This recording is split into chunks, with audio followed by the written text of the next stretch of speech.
All right, everyone. Hello, I'm back. It's been a little over a week, and I apologize for that.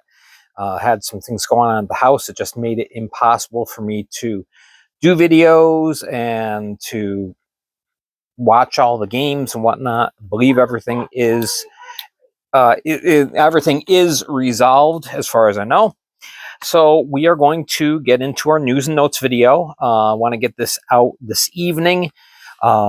Tomorrow we'll do kind of an abbreviated version of um, picks and previews. Basically, I'm just going to have a picture on Facebook of the board, the big white board. It's going to have all the picks and everything going on there.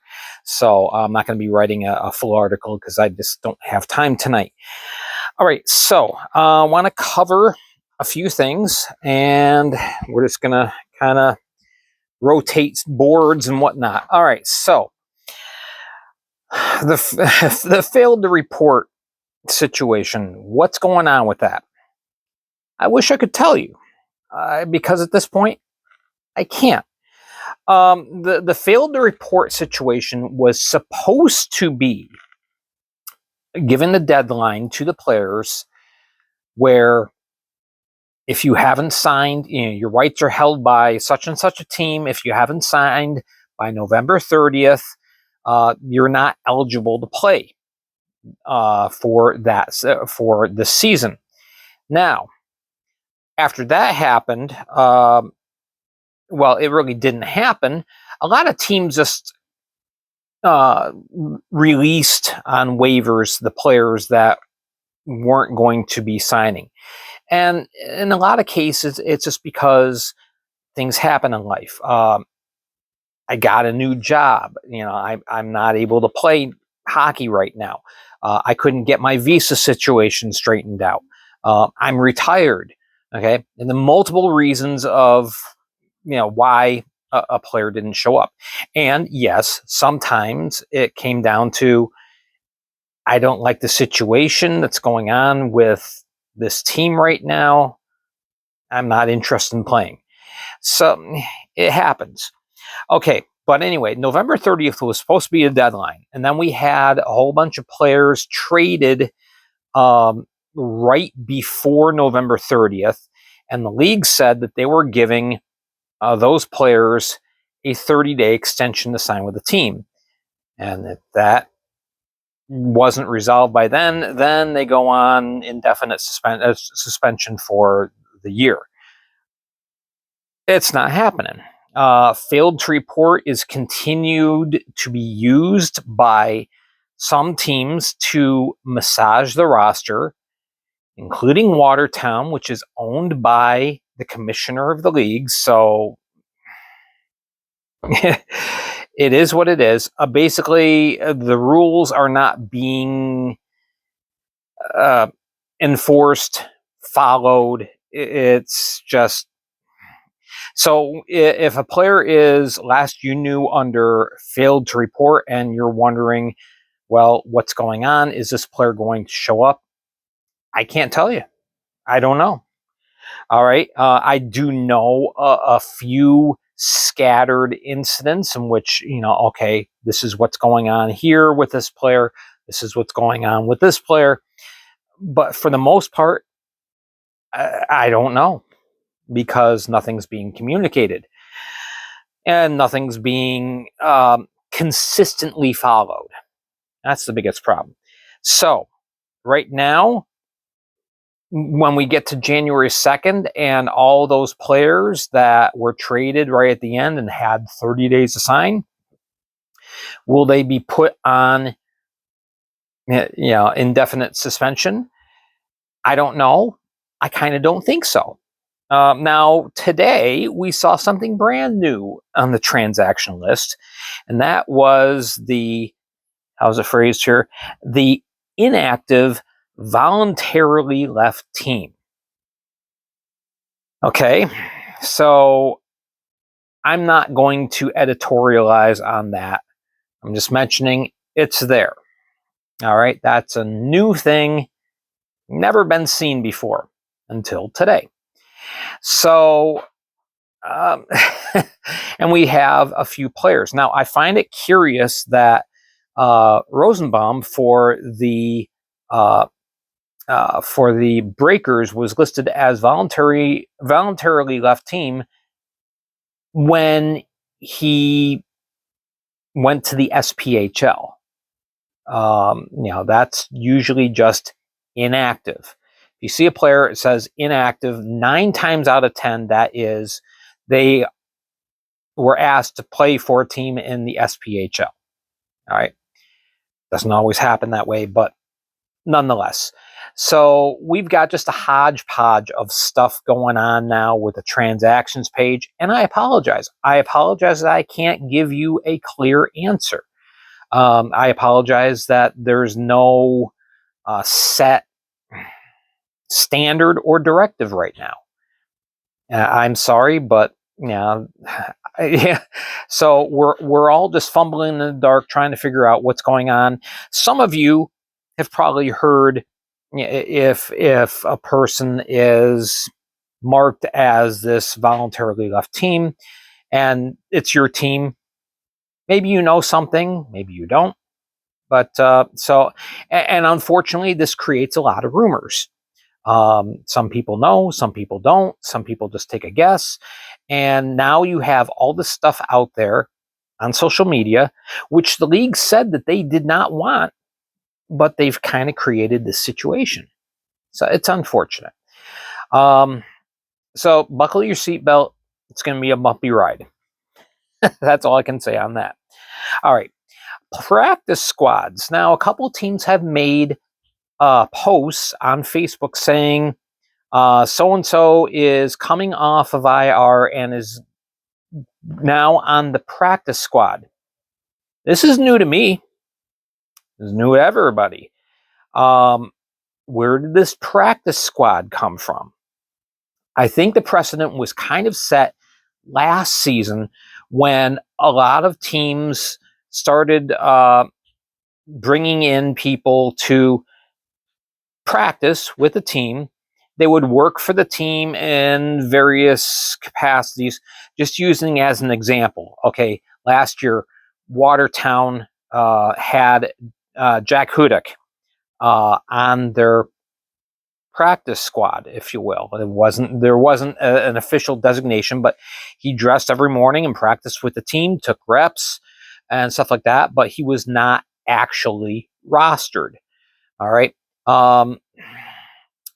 So at least at the start of last year, actually, that goes back 2 years now that I think about it. I'm just using that example. I'm not picking on Watertown with that, okay? But that kind of set the precedent. So nothing has ever been publicly said about practice squads. How many people are on the practice squad? How many people can you have? How are they compensated?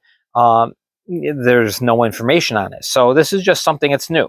Now, I know there's a couple teams out there that are using practice squads, like Monroe, Blue Ridge, Columbus, Baton Rouge.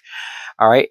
But again, these players aren't on the actual roster. So are they being compensated? Are they just volunteering? I don't know. But it is interesting. All right. We've talked about that. Okay. The something else that's new, and this we can talk about, and I can actually give you an answer on, is the trade back waiver rule. This is something new by the Fed, and I actually like this. We've had a couple of players that have been moved to other teams as part of this. Now, for example, Kyle Heitzner, he was drafted by Topeka in the expansion draft. He later got traded to Blue Ridge for future considerations. Now, apparently this rule has been in existence throughout this year. It just has never been addressed publicly or talked about. But I think it's a benefit because you have a situation where Kyle Heitzner is just looking for a better situation for himself personally. He really wanted to go to Topeka, and so as part of the trade back things, his rights are sent back to Topeka now. Now, he is playing in the ECHL, so Topeka holds his rights, and they will hold his rights until the end of the year. He also had a situation with, who was it?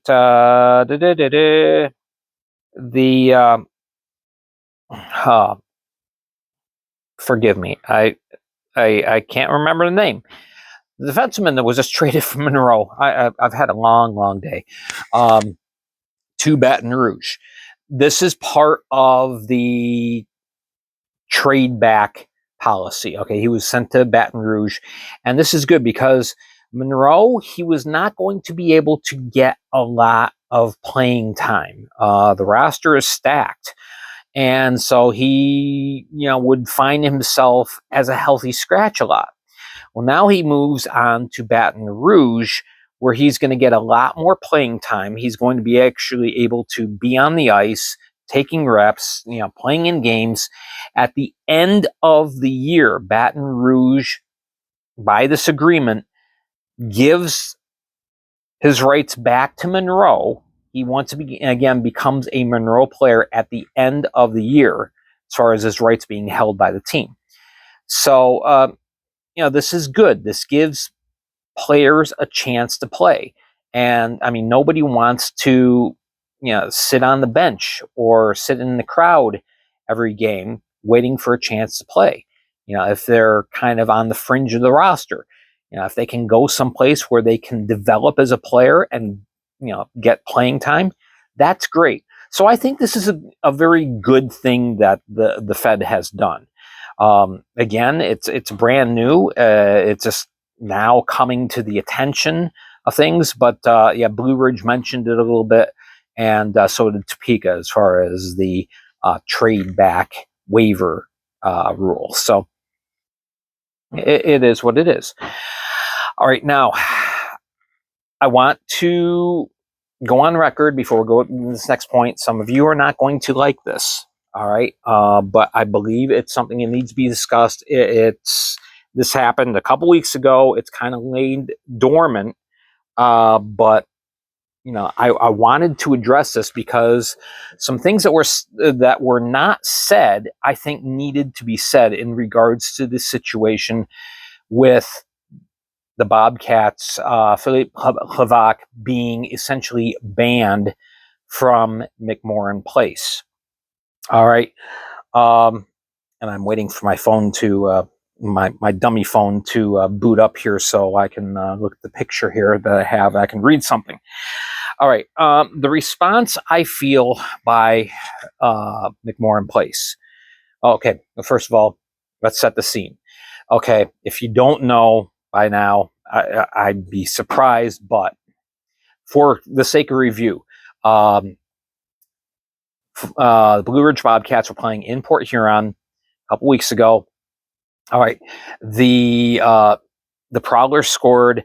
Philippe Hlavac, upset and took a swipe of the puck. The puck ended up going into the crowd and hitting a 17-year-old in the face. He had to go to the hospital, get treated. He's okay. All right, this is the second time in like 8 months that someone in Port Huron was hit by a puck that went out of this, out from the surface of the ice, shot by a player. All right, out of frustration, whatnot. And it's an unfortunate situation. But the reaction by McMorran Place, it's over the top. And what I'm sharing now, I'm talking from a legal precedent. Okay, this isn't just a matter of I don't like what they did. This sets a very sketchy scenario up for the future. What if this happens in another arena? does a player get banned from the other arena? Or the slippery slope, is it just a matter of a home team doesn't want a certain player coming in for just a myriad of reasons, and so they say, oh well, we're not welcoming back player X. He can't come. He can't play in this arena, and that sets a very, very, very bad precedent. It complicates things for the league. It complicates things for the teams, and it sets up a myriad of problems. Any team can now be barred, basically, or any team can now bar any player for whatever reason they feel like. And I mean, it could be a legitimate reason. It could be an illegitimate reason. It's just a bad precedence. The first problem here is that, yes, players need to control themselves. They need to take responsibility for their actions. They need to not react in that way.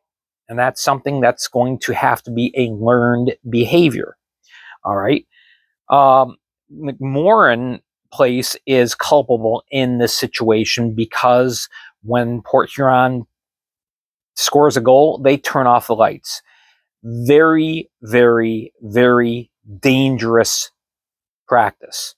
I don't know who made the decision to do that. I know they want to get the projections and the fancy lights on the ice surface, but to cut all the lights, it creates a safety hazard for the players, for the referees, for the fans. Everyone in that building is less safe because the lights are out and nobody can see what's going on. All right. So that complicated matters because when Levac shot the puck into the stands, it was when the lights went out. And so McMorran needs to change that practice immediately. Again, I'm saying that from a legal precedent. Okay. It's not worth the fancy bells and whistles if people could get hurt. I mean, this could be a situation where nothing nefarious happens on the ice. It's just a matter of somebody jumps up in excitement because the Prowlers have just scored. They missed their step, the lights are out, and next thing you know, they're rolling down the stairs and getting hurt. Or, players, there's a collision on the ice, the lights are out, a skate comes up. There's all sorts of terrible situations that can happen. McMorran needs to just cut this practice immediately. They really do. And I'm sorry, Prowlers fans, if that upsets you, but again, saying this from a legal precedent. Now, let me go to the most important part of this whole story here. The fact that nobody was talking about this, okay? When you buy a ticket to go to a game, okay, that is a contract. It's a contract, okay? And things might not be written in these exact words, but I took a picture of the back of a stub from a Binghamton game, okay? Something along these lines is on every ticket that's printed for every sporting event, not just hockey, every sporting event, all right? And it also spells out culpability, liability, and legality, okay? I'm going to read this. It says, holder of this ticket assumes all risks, hazards, and dangers occurring before, during, or after event, including injury by any cause or arising from or relating in any way to the risk of contracting a communicable disease or illness, such as COVID-19, bacteria, virus, et cetera, et cetera. And hereby waives all claims and potential claims against the venue, the league, the participants, clubs, artists, promoters, Ticketmaster, and each of their respective representatives, affiliates, and personnel. In other words, accidental or intentional, you don't have a leg to stand on, okay, as a fan. If you get hurt in that venue as a result of something that's happened on the ice or off the ice with another fan, you assume all responsibility. It's in black and white. It's a contract. All right. In today's litigious society, it's very easy to find fault with people and say, well, if they hadn't done such and such, nobody would have gotten hurt. There's an element of truth to that. However, it's all covered on your ticket stub. It says it right there. You've agreed to go in there. You've agreed to assume all the risks, just as you assume the risk of having an accident every time you get into a car and go on the road, whether it's your fault or not. Okay? I'm sorry, but I think that this has been a gross overreaction. And again, I wanted to come on here and to spell everything out from a legal perspective. Okay. So what needs to happen is, first of all, the ban against Slovak needs to be lifted immediately. Port Huron needs to keep the lights on for everyone's safety. And, we need to move on from this. Okay. I've gone over everything here. There was one last thing that I want to go over. It's a little more pleasant of a subject, at least for some fans, some teams, and that is playoffs. I always think about Jim Mora, from a few years ago when he was coaching the Indianapolis Colts. Playoffs. All right. There has been a change in the playoff format from last year, and I was just informed about this today. I have verified the information. Whereas last year we had 5 teams in each division make the playoffs, this year it's only 4. The top 4 seeds in each division make the playoffs. And the main reason for that is because we had the play-in game between seeds 4 and 5 last year. With the spread out footprint of the league, there just isn't enough time to cover the travel and scheduling of games to allow for a play-in game. So that has been eliminated. So how this is going to work is, again, top 4 teams, Empire, Continental. Just using right now as an example. Right now, if the playoffs were to start today, it would be Monroe hosting the Thunderbirds, 1 and 4. And then you would have Athens and Columbus. The higher seed gets the home advantage. Now, home advantage, I know there's a lot of discussion that happens every year that, it should be changed. The first game is hosted by the lower seed. The next 2 games, 2 and if needed 3, are hosted by the higher seed. All right. So you have a best of 3 series, here. Go on to the next round. Again, it's the best of 3 series. Winner of 1 versus 4 versus the winner of 2 versus 3 in both divisions. And then you get to the finals. Now, the finals, hopefully, the league would like it to be a best of 5. All right. That is the goal.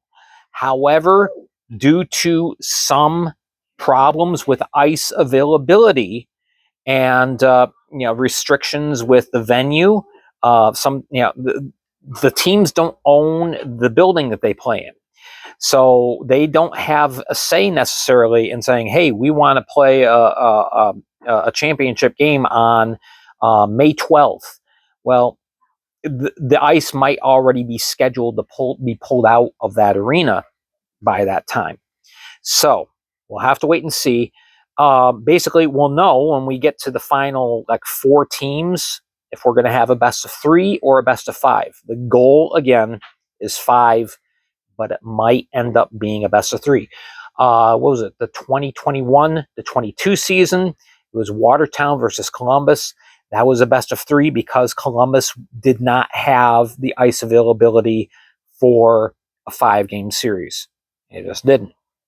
So we'll see what happens. But this is the format for this year: 1 versus 4, 2 versus 3. We play down till we get to the final 2 teams. We have our finals matchup, and then we have a champion. So that I just wanted to let you know about that, because again, I just found out about that today, and they did confirm that. So that's our situation with the playoffs. All right, so I know we've covered quite a bit of weird stuff today, some odd stuff. Again, I apologize that in some areas I just don't have an answer for you. I'm not going to make up an answer. I'm not going to speculate. I'm only going to tell you what I know. So there we go. All right. Thank you so much for your support, and thank you for being patient with me while we got everything sorted out here at the house. Hopefully we're back to normal. So looking for reviews coming up, our game summaries on Thursday, because we got 7 games on Wednesday. Every team in the league will be playing 3 games in 4 nights. So everybody's going to be good and tired after this weekend. All right. That's it for me for today. Please make sure to hit like and subscribe. If you have not subscribed already, please do. I do appreciate that. And make sure you're following me on Facebook. All the news as it comes across, I print there, and then we talk about it here. All right, I'm Gary Ryan from the Fed League Flash. You have a wonderful day, and hopefully we will see you in a couple of days. Have a wonderful New Year's Eve celebration, a safe New Year's Eve celebration, and we'll see you in the new year.